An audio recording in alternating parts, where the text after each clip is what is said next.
Hello, and welcome to the SciClones podcast, the podcast where two people who are not the same person talk about science fiction, horror, books, comics, movies, whatever. I am your host, Dalton. I don't know what to do now, because I'm Dalton. We'll never know. And today we're going to be talking about the new movie Iron Lung that just came out last month? Yeah, last month. In the theaters? I think we were supposed to do something else. We were supposed to do something else. But then we didn't do that. No. And it's also been like 2 months, so... It's been a month. I thought we uploaded December. No, I think it was January. Really? Yeah. Yeah. So, but sorry to all the Peter Watts fans. This is not the episode of... I don't know what the second book of that trilogy. Trilogy? Yeah. Maelstrom. Is there like a title for the trilogy? The Rifters trilogy. Oh. Yeah. It's not the second book of the Rifters trilogy. No, but we will be doing that one. It should be next month if I actually finish the book. Yes. I read 10 pages and went, whoof, and then I stopped. Yeah, well, the past week or so, we've also been consumed by Severance, the Yeah, we TV should just show. do an episode of... Can we do an episode on Severance? Yeah. All right, we'll do that eventually. That's sci-fi. Yeah, it's sci-fi. Exactly. Yeah, it's so good. Mm-hmm. But yes, so Iron Lung, we just saw it the other day. Last week? Yeah, what's today? Tuesday? Monday? Monday. I think we saw it Saturday, right? Oh, okay, yeah. Yeah, because I think we were going to do... I don't know what we were going to do. We were going to do, like, I don't know, Tron, and then we never saw Tron, even though it has my boy Trent. Mm-hmm. And then we were going to wait for that new movie, with Ryan Gosling, the other one with Matt Damon. Oh, yeah, Project Hail Mary. Mm-hmm. But then we realized that doesn't come out for a while. Yeah. Well, and then we were also going to do the Bone Temple.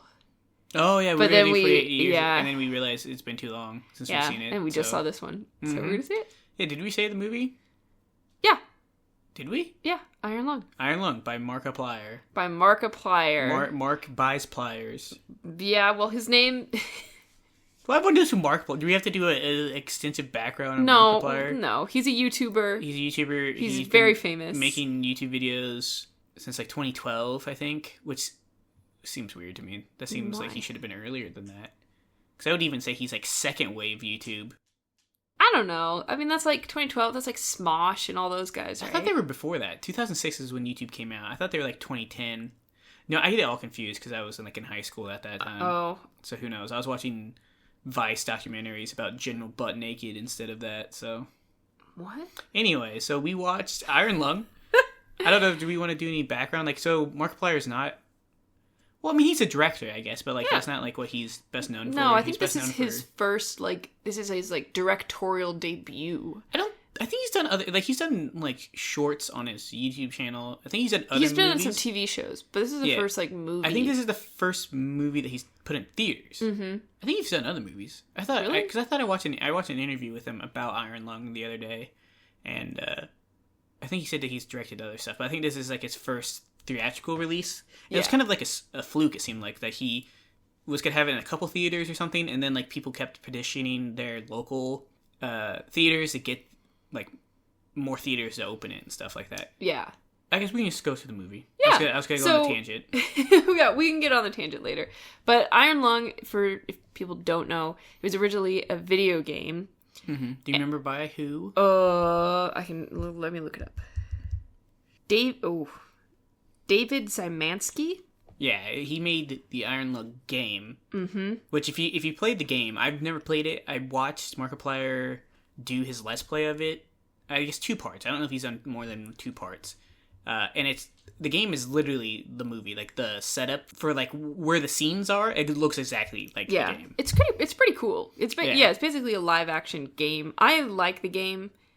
Did you play it? No, I haven't played it, but I've watched a couple Let's Plays. Yeah. I like it because it keeps things very vague. Yeah, Annika's very into, what do you want to call it?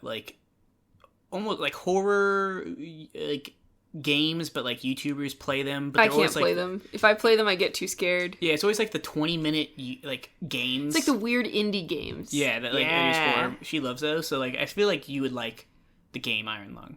Yeah, I think I would. Mm-hmm. But so the movie's basically the game with a little more, I guess, kind of made up exposition. Yeah, well, the game has a lot of the story beats. Yes. Do you want to get into it now, or you got some more stuff you want to No, talk about? we can go ahead and get into it. So we walked in slightly late. Yes. To the movie. We missed some important... I think we mixed all the backstory. Yes. At the very beginning of the movie. But in the game, there's like a terminal that you can get into. It's kind of like what he types in the movie. And you get like all this background about how like all the planets and stars have disappeared, leaving just like the moons. Like all the habitable ones. I think all of them, All of them? And it just leaves the space stations and the moons left. And we're following one character who is a convict. So apparently there's a bunch of these space stations. They're kind of in conflict. He's from it sounds like almost like a cult space station called Eden that has like the last remaining tree. They have like a big tree in there. Mm-hmm. And then apparently Eden destroys another space station. And that's how he ends up on the Iron Lung, which is a submarine that's going into the blood ocean. Yes, because they find... So we don't really know what happened to the other space station, but somehow he was involved in its destruction. Mm-hmm. Even kind of indirectly. Yeah, so then he gets arrested, and then it seems to be that there's these moons that have these blood oceans. Yeah, or at least this one does. Yeah. In the game, I think he said there's 4 other ones that they've found that have blood oceans. Blood oceans. So they're setting him down in this tiny little ramshackle submarine nicknamed the Iron Lung to basically explore and see if there's any resources or anything down there, like what's down there, because they just sort of appeared at the same time that the rapture, the quiet rapture where all the stars disappeared. Yeah, and the whole, like, his submarine is, like I said, exactly like the game. There's like a depth meter, there's an oxygen level, there's like a camera that he takes pictures of, and then he reports back to these people on the speaker about like what's going on like down there. And like we don't really know he doesn't even know what he's looking for, but the people at the top seem to be knowing what he's looking for. So we really get thrown into it really suddenly without the context. Movie, without context. Well, I guess we missed the context. That's true. At the very beginning. But it opens with like him going down and it's all creaking and like gurgling because of the blood. And I feel like we could, like, this movie, I don't know how long it is. It was like an hour and a half. It's hour and a half? Not very long. This movie could have been 40 minutes. Yeah. And same with the game. Because the game is just like, you go to one point, take a picture. You go to the another next point, take a picture. And like, he's trying to navigate he's trying to navigate the Iron Lung without any, like, he can't see anything, so he's using like these proximity sounds. Is like welded shut, so you can't see outside. You can't see through the camera unless you take a picture. Yeah, so he's in the blood. You know, like the blood is like kind of leaking in. Like the Iron Lung is very sketchy. I can't remember, but he like eventually either hallucinates or sees another person in the Iron Lung with him. Mm-hmm. He like finds notes in there, which makes it seem like other people have been in there before, like and done this kind of investigation. And when he finds bones is when they lift him up the first time. So he finds like a giant skeleton under on the floor of the blood ocean. Yeah, what you find out is not like a floor. It's just like the blood oh my god, you got it. Coagulates. Nope. Anyways, at the bottom where it's almost like a solid surface, but it's not. Yeah. And he finds skeletons down there. They lift him up. He accidentally irradiates a bunch of people. Apparently one of those people is Jacksepticeye. Are you serious? Mm-hmm. I didn't realize that either. I didn't either. He's another YouTuber. Yeah, and then he gets sent back down to take samples. And that's kind of where it all goes to hell. So, yeah. So he gets mad when he's up there because he thought he was just going down and coming back up and then they're going to let him out. And they're like, no, you have to go back down. So he gets mad and he presses the camera button and there's like a flash and then he sees like basically like x-rays of the people in the room. And they're like, you idiot, that is straight up like radiation. Yeah, because they can't take pictures in the blood, so they have to take x-ray pictures. So he like basically kills all the people in the room. Yeah, gives them tumors at least. Yeah. But yeah, so they send them back down. Oh, and then another thing real quick, is with the camera, we see like just like a flash in the manual that he's looking at. Like every time he takes a picture, he gets exposed to like a little bit of that. Yeah, and he uses like the camera for light sometimes. So he's taking a lot. He like tapes it down at one point to keep taking pictures. But I think we could take this movie and chop it into like 3 or 4 bits. Mm-hmm. So the first bit is that he finds the skeleton and they take him back up. Yep. He gets sent down in a second bit where he is looking for the skeleton and he's trying to pick it up, take a sample. Get a sample. And the skeleton's moved. Yeah. There's this third bit where he like starts losing his mind because when he goes for the skeleton, he almost gets like picked up by some sort of monster into some like unmapped tunnel. Yeah. And he really starts losing his mind. Yeah. He starts hearing hearing voices. There's an intercom that's disconnected, so he's hearing voices. He's like seeing people inside the ship with him. I think this is also where he has to restart the engine, so he has to like go into this like creepy little crawl space. Oh god, and that was hard to watch. That. Oh yeah, because you're claustrophobic. Yeah. Oh. And then there's like the fourth section. And the fourth section is when, well, I guess in the middle of the third section, he also like hallucinates being out in the blood and seeing some sort of Eldritch horror, which maybe his name could have been. You really let me down. Cthulhu? No, you really let me down. What? We created an Eldritch horror the other day, and you're supposed to. I teed you up, and you really failed me. Gwaffeltogen. The Unnameable. Exactly. Could have been Gwaffeltogen the Unnameable. Yeah, that's my theory. So yeah, and then fourth part, he like reestablished contact with the home base people up top, and then, well, I guess what happens in between? His ship starts like filling up with blood. Yeah. So there's this big creature out there, which is kind of creepy. It's very creepy looking. It kind of looks like. I thought it looked like an anglerfish. It's like an anglerfish, but also sort of like a human skull. Yeah. Kind of. And it starts talking to him via the disconnected intercom. At first he thinks it's a person, but then you find out that's the creature. And it starts telling him that there's like a light down there that it wants to show him. That's sort of like, the light is like a part of what caused the rapture.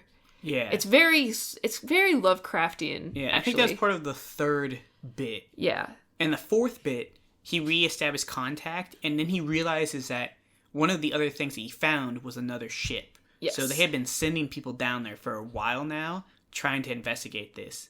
And I don't know if they talk about it in the movie, but in the game, they talk about the Iron Lung being the really crappy vessel. But if they sent down, like, whatever this other vessel is, it's like the really fancy one that they would send scientists down in. And I think that is what he finds. Mm-hmm. So his, like, last mission is to, like, use this terminal inside his Iron Lung vessel that he finds, like, a note in there to, like, cross some wires to be able to use this terminal.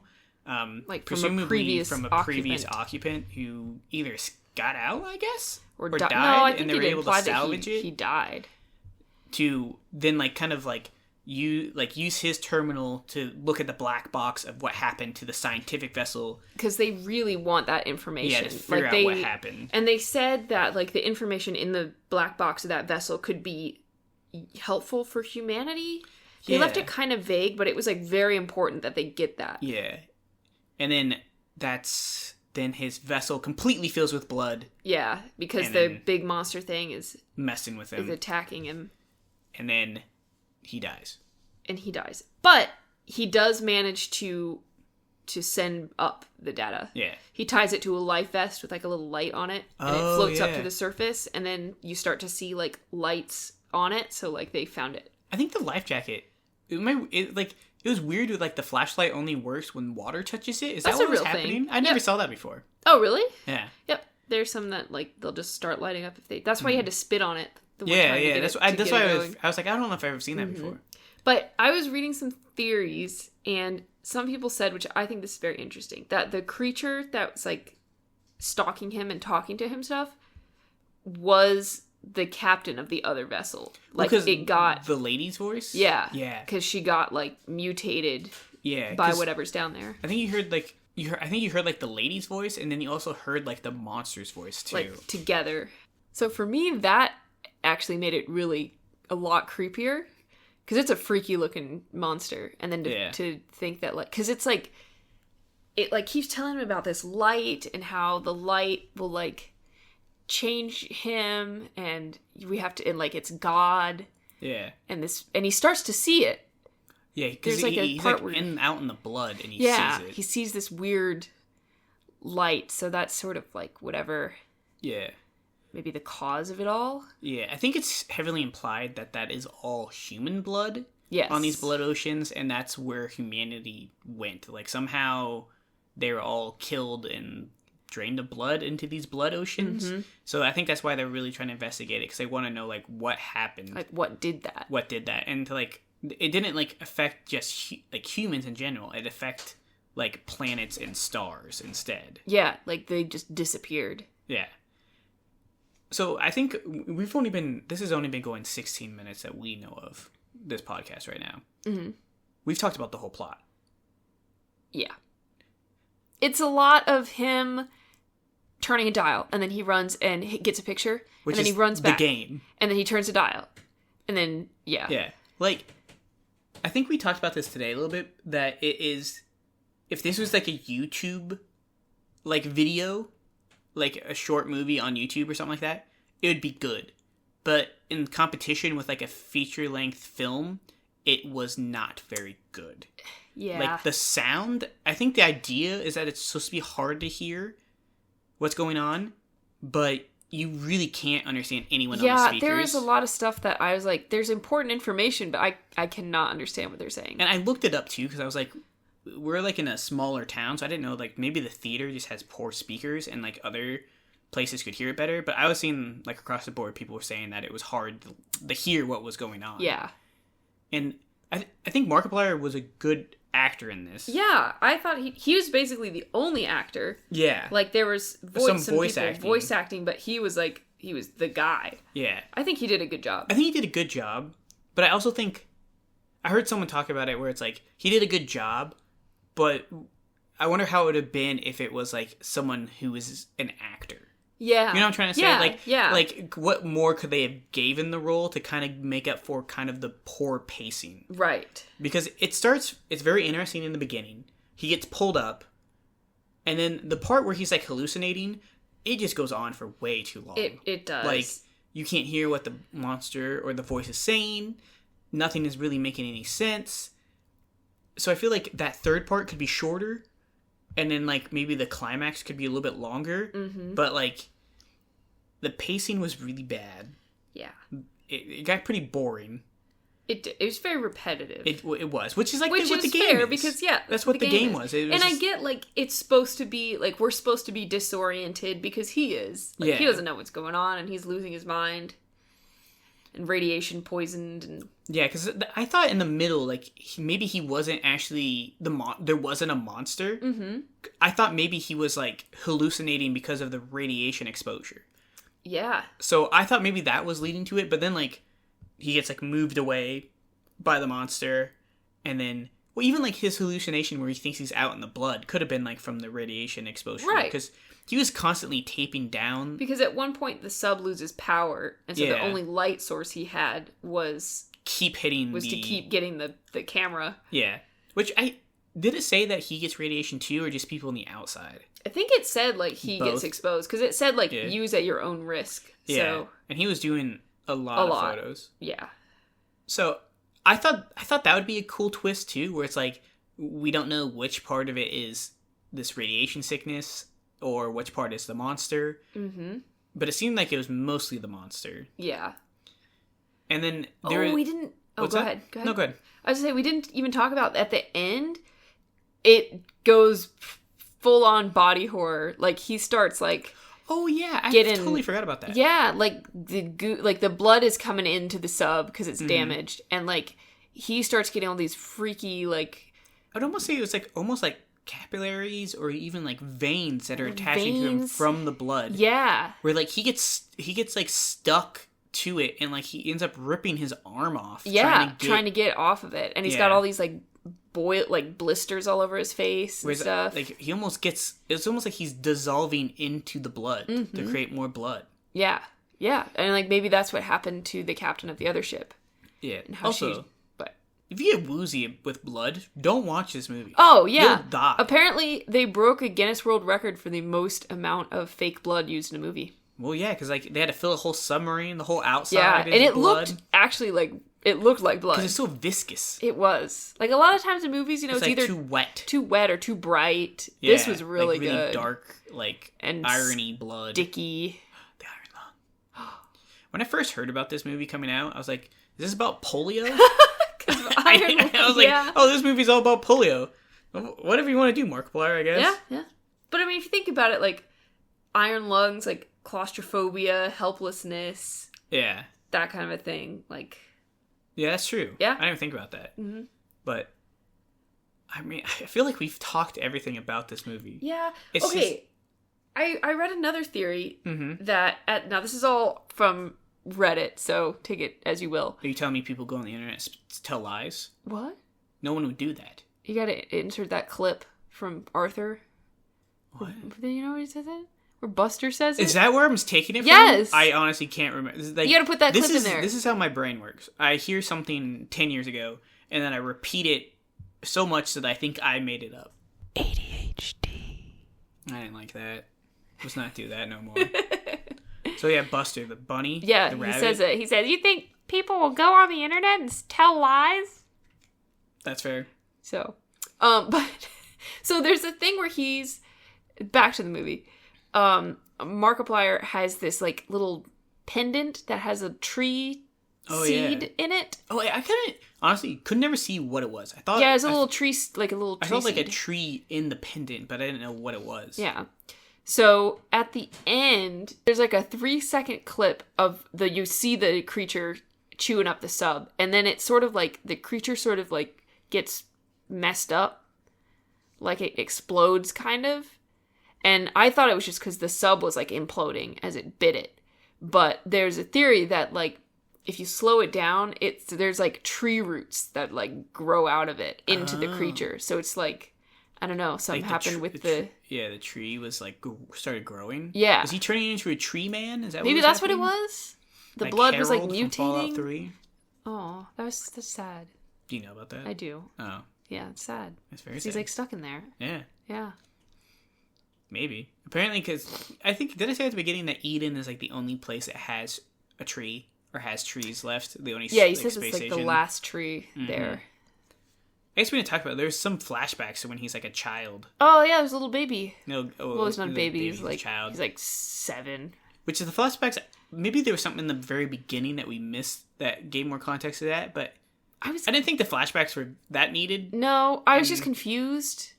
Yeah, because they call him Simon the Butcher because he like killed people. I think they accidentally blew up the space station. Like they were trying to do something maybe, and they accidentally blew up the whole thing and killed everybody. I think is what happened. Yeah, instead of like just taking it over. I'm not sure what they were trying to do, but apparently the space station that we're on with the or the people that Simon's working with, which is Markiplier, is like almost like a government of like these satellites together, and Eden is its like own thing. Oh, like in the video game, Markiplier was like looking at it, and like they even have different like, what do you want to call it, like calendars, like really, like yeah, whatever this group of people that Markiplier works for against his will have like a calendar that the Eden people don't use. Oh, Eden sounds like almost like a cult a little bit. So I guess there's animosity there. So I guess that's why they allowed him or like forced him to do this kind of thing. Plus, if you think about it, like the only humans left anywhere are the ones on spaceship. If you kill a whole spaceship, that's pretty bad. Like it's like a limited commodity. Yeah. So you don't really want to get rid of any, even if it's like a convict that blew up a bunch of people. You can't really afford to lose any more people. Yeah. A big theme in the movie that I did kind of like was sort of like, I don't know, like nihilism. Because he was really like, what's the point? Like at first he was very much, he wants to live. Like he'd do anything to live and survive. But then as it goes on, he's like, what's the point of all this? Like, yeah, humans are never gonna, like, we're never gonna go back to what it was. Like, we're just gonna die. Yeah, but I feel like at the end he swings around. Like, he sacrificed himself. That's true. He does. It's like this lull of he just wants to survive to what's the point of this to I'm gonna sacrifice myself to give maybe humanity a chance. Yeah, or like, a hope. Like, it's almost like a redemption where, like, he I don't know, like what happened on that space station, he's trying to redeem himself for it. Yeah. Which even, it sounds like maybe he didn't really do anything wrong, and he was just like left behind when this catastrophe, words are hard, happened. You do have a speech impediment. I do. I mean, I say that I do. I don't actually got it diagnosed. I thought you did. Well, I took speech therapy, well, but they didn't like. I don't know. They didn't diagnose me with speaking no goodness or something. I don't know if you get diagnosed. I don't know. Maybe. You could be diagnosed with a lot of things. Thank you. That's very nice. You're Thank welcome. you for saying that on the internet in front of all these people. You can take it out. I refuse. Fair. But yeah, I think overall I didn't like the movie. I'll be honest. I didn't really like it. I thought it could be 40 minutes shorter and it would have been a better experience. I feel like it should have been more of like a YouTube video, like a 20-30 minute video or 40-minute video. I think would have been a lot better. It was just kind of bad pacing. The sound wasn't very good. I felt like the Iron Lung looked really cool and it was very faithful to the game. But yeah, and I think he made like some ridiculous amount of money on it. It's like $3 million for the budget and then $44 million box office. Holy moly! Which I think I wouldn't call this inflated, but like in an interview I saw with Markiplier, he kind of mentioned that like these traditional media and film and stuff don't really understand like the pull of YouTubers. Yeah. Do you know what I'm trying to say? Like, yeah. Like, because I think in the interview he talked about, someone was saying that, like, you know, this isn't going to be like that Taylor Swift movie or something like that. Yeah. Well, maybe he was trying to say it's like, it's not going to, but pretty much it's like, you're not a real celebrity, so what kind of pull do you get? But I think people underestimate that, like, YouTubers and these internet personalities are kind of like these almost like, they feel like more like communities to these people, where they're more likely to go support something that this person did than like, I don't know, like Pedro Pascal. You know, people like Pedro Pascal, but like people aren't going to go see every project he's in. Exactly. But like Markiplier, it's like, oh shit, it's Markiplier. I used to watch him in high school. I want to go see his movie. I think maybe because YouTubers, they seem more like your friend, you know? Yeah. Like Pedro Pascal is not my friend. Yeah. But like, I don't know. I enjoy IGP, the YouTuber. Yeah, shout out. Yeah, shout out. And I'm like, oh, it's IGP. You know, we're pals, parasocial relationship, which and all is that. a whole other can of worms. Oh god, yeah, no, we're not doing that. But so what would you rate it out of 10? I mean, I feel like I don't want to be like, I don't want to be mean because I know it was a lot of work done into this. You know, they put a lot of effort into this, and I think they really try to be faithful to the game. But I'd honestly probably say like 3 or 4 out of 10. Like, I don't think I would ever want to watch it again. Yeah. It's been a long time since I've been in a movie theater, and I was like, I kind of want to check my phone because I'm kind of bored. Yeah. Like, even with like, I don't know, when's the last movies we've watched? What was the last one we saw? We saw one in the theater. What did we see? Oh, it was the Bone Temple. Bone Temple. Like, there's no Dude, point in Bone Temple God, where that I was like, so good. I was bored. Yeah. You know what I mean? Like, every part of it I was interested in. And I didn't feel like that way with Iron Lung. Yeah. But I think I respect what they did with the budget they did, and like he did pretty much. I think he wrote, produced, directed. Like it's his own money. He directed it. I think he did some of the editing for it. So like it was like kind of I mean, he had a lot of other people working on it, but like it was almost like a self project. So like I respect all that, but it's just I did not enjoy it. Yeah, I'd probably give it a 4 as well. Like I enjoyed it for like the setting, and because it was like an a interesting project. setting. It's a neat setting, and I was like, you know what? I think we should have more people like self-financing movies because it's a cool artistic thing to do. I think like this should like hopefully this opens the door for more like people like Markiplier to do this kind of thing. Yeah, because I can kind of see like their audience, if they have an audience. Like not everyone has a Markiplier audience. Right. He's been big forever, but people can be more confident that their fans will go see this kind of stuff. Yeah, and kind of open it. I think it's good, and I want more people to do this. I want Markiplier to make more movies. I didn't like this one. No, it was his first movie. I don't think that's true. I think he said in the interview he's made more movies. Okay, well his first like I don't know, feature. This is probably like the one that people have actually talked about. Yeah. Got widescreen attention. So, I don't think I'd care to see it again, but it was okay. Yeah, I think it's got like a 6 out of 10 on IMDb and then like a 66 on Rotten Tomatoes, I think. Which I don't know what is the good. So it's a 61 on Rotten Tomatoes and a 44 on Metacritic. Okay. So which I think a lot of fans probably. Yeah, I think that gets inflated by the fans. Yes. But I think people need to remember that a 5 out of 10 is average. Because people don't understand that. People will be like, that movie was a 7. And it's like, they say it for like the movie they hate and they never want to watch again. It's like, that's not how rankings work. 5 is the middle. If you thought it was okay, it should be a 5. Yeah. So when I say this is a 3, I think it was like below average, but it wasn't bad. It's like, it was, below average. Yeah, below average. Literally below average. Yeah. That's fair. So, and I think people with the rating of 6 out of 10 and the 61% and a 44, if you balance it all together, it's probably a 5 movie. Yeah, so average. An average movie. You go and see it. It's not good. It's not bad. It probably has way more of a cultural impact because of who made it than how good the movie actually is. Yes. I think you summed it up. Yeah. So, Iron Lung, I think it's getting out of theater. I don't know. Our movie theater is tiny, so... Yeah, so I think they said we were like the last we were the last showing, yeah. Yeah. Also, I watched the Let's Play of it. Mm-hmm. Man, Markiplier's not for me. I don't think I've ever watched a Markiplier video. I just see like memes. I don't think I have of him crying all the time. Does he cry? He's a very sensitive man. It seems like, he seems like a very nice guy. But like I watched it and I'm like, oh, this is like, he's like very manic, just like blah blah blah blah. Every time he like because in the game or in the movie he has to go to these like different coordinates. Like he has a Y and an X axis. Is that X and Y? I was getting confused with Z. But yeah, X and Y, and he has to go to a certain point and take pictures and stuff like that. And he'd be like, 547, okay, roger, roger. Okay, 484, roger, roger. I'm like, gee, he did it for like 44 minutes. That guy has the most energy of any human being that's ever existed. I mean, that's how he has a giant audience, I guess. Mm-hmm. Yeah. So, I guess moral of the story, if you like Markiplier, watch Iron Lung. If you're not a huge like Markiplier fan, maybe not the movie for you. Watch it at home. Yeah, watch it at home. With some popcorn. You can pause it. You can go do something else.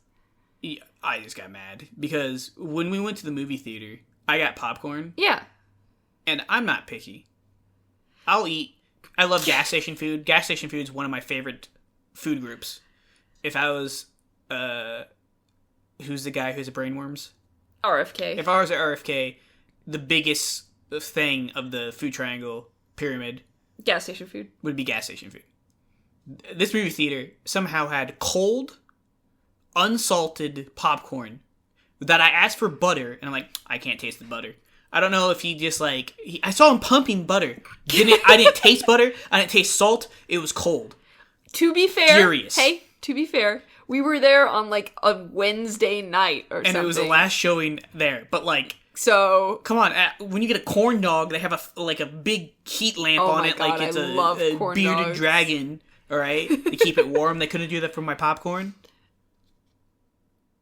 No, apparently not. I thought it was okay. I'm apparently was... less picky than you, because I thought it was alright. I was very disappointed. I got a big bag, too, and I didn't even finish the bag. That's saying a lot. Because usually I finish the popcorn before the movie started.